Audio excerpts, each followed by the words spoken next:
আমরা আগামী দিনে যদি এই বৈষম্যহীন সমাজ করতে চাই, আইনের শাসন বাস্তবায়ন করতে চাই, ভোটের অধিকার নিয়ে আর কেউ যাতে সিনেমিনে খেলতে না পারে, সেরকম একটা পরিস্থিতি আপনি হবে না।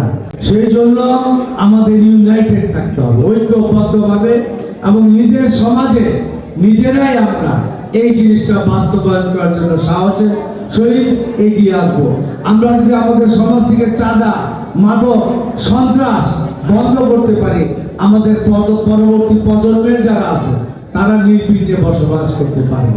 আমরা সুশিক্ষায় শিক্ষিত হব, আইনের শাসন বাস্তবায়ন করব, এবং সমাজে কেউ যদি অন্যায় করতে না পারে। আমাদের বয়স হয়ে গেছে, আমরা সাহসের সাথে আমরা মাদক, সন্ত্রাস, চাঁদা সমাজ থেকে বিতাড়িত করব। আমাদের পরবর্তী প্রজন্মকে একটা সুন্দর সমাজ আমরা উপহার দিয়ে যাব। প্রতিষ্ঠান করতে হবে স্কুল, কলেজ, মসজিদ, মাদ্রাসা, বেশি বেশি করে করতে হবে দ্বীনের ইসলামের প্রচার, যাতে আমাদের মধ্যে ধর্মের ভয়টা অন্তর্গত ঢুকে, যা আল্লাহর কাছ থেকে মুক্তি পেতে হলে অন্যায় করা যাবে না। সুতরাং আজকে আপনারা দেখেন আমাদের নেতা জনাব তারেক রহমান সাহেব গতকালকে 17 বছর পরে বাংলাদেশে এসেছে। উনি একটা কথা বলেছে যে বাংলাদেশে নবী করিম সাল্লাল্লাহু আলাইহি ওয়াসাল্লামের মদিনার সনদে রাষ্ট্র পরিচালিত হবে। আমরা কোনো প্রকার ধর্ম বিরোধী আমাদের কোনো আইন আমরা বাংলাদেশে করব না।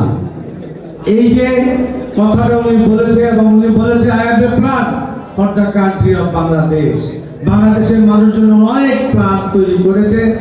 এই ফ্যামিলি কার্ড ফ্রি, খাদ্যের বিনিময়ে শিক্ষা, এটা বেগম খালেদা জিয়ার আমলে চালু ছিল।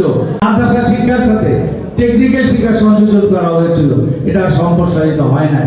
তারেক রহমান সাহেব একটা কথা বলেছে, ইমাম, মুয়াজ্জিন, খতিবদের সরকারিভাবে বেতন দেওয়া হবে।